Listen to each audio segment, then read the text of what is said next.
Hello বন্ধুরা, welcome back to my channel Rumela and you. আবার কিন্তু একটা বড় ব্লগের জন্য একটা মিনি ব্লগ নিয়ে আসলাম। মানেটা বুঝতে পারলে না তো?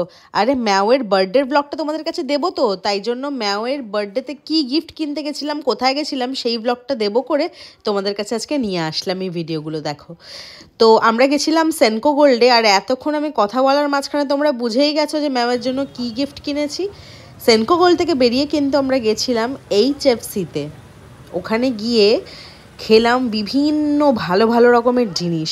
তো কি কি খেয়েছি সব কিছু তোমাদের সাথে শেয়ার করব। ম্যাওয়ের গিফটটা কেনার সময় কিন্তু অবশ্যই সুরজিৎ, তাতাই আর তিথি দুজনকেই নিয়ে গেছিলো।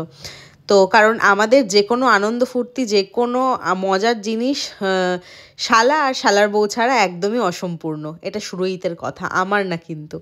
তো সেই জিনিসটা আমি তোমাদের সাথে শেয়ার করতে চলে আসলাম। HFCর কথা অনেকের মুখে শুনেছি যে HFCতে নাকি খুব ভালো ভালো ফ্রাইড আইটেমস পাওয়া যায়, স্ন্যাক্স পাওয়া যায়, ভালো ভালো জিনিসপত্র পাওয়া যায়। সেটা দেখেই কিন্তু আমরা HFCতে আসলাম। আর সেনকো গোল্ডের একদম অপোজিট সাইডেই কিন্তু আছে HFCটা। তো নিয়েছিলাম, দেখো কি কি নিয়েছিলাম। ফ্রাইড চিকেন, তারপর নিয়েছিলাম বার্গার, নিয়েছিলাম পিৎজাটা এত ভালো ছিল খেতে।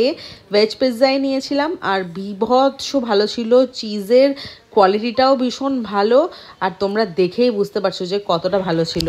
তারপরে ভাবলাম একটু ড্রিঙ্কস কিছু একটা খাবো, তার জন্য কিন্তু চলে গেছিলাম টাইম ফর টিতে। টাইম ফর টি কোথায় বলো তো? ওই যে টিক্কা অ্যান্ড টক রেস্টুরেন্টটা আছে না, তার ঠিক নিচে। নিয়েছিলাম আমি আর তাতাই ভার্জিন মজিতো, আর ম্যাও নিয়েছিল হেই স্ট্রবেরি শেকটা, আর তিথি আর সুরজিৎ কিন্তু খেয়েছিল জিঞ্জার লেমন টি।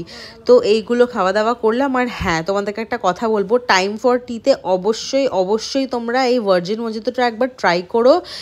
এত কম প্রাইস, এত ভালো জিনিস। তারপরে কিন্তু দেখো এখানে দেখা হলো ভাইয়ার একটা বন্ধুর সাথে, বিবেকানন্দদা দেখা হয়ে তারপরে কিন্তু এখানে ঠাকুর দেখতে দেখতে আমরা বাড়ি ফিরে আসলাম। কেমন লাগলো আমার এই ভিডিওটা অবশ্যই কমেন্টে জানিও। টাটা।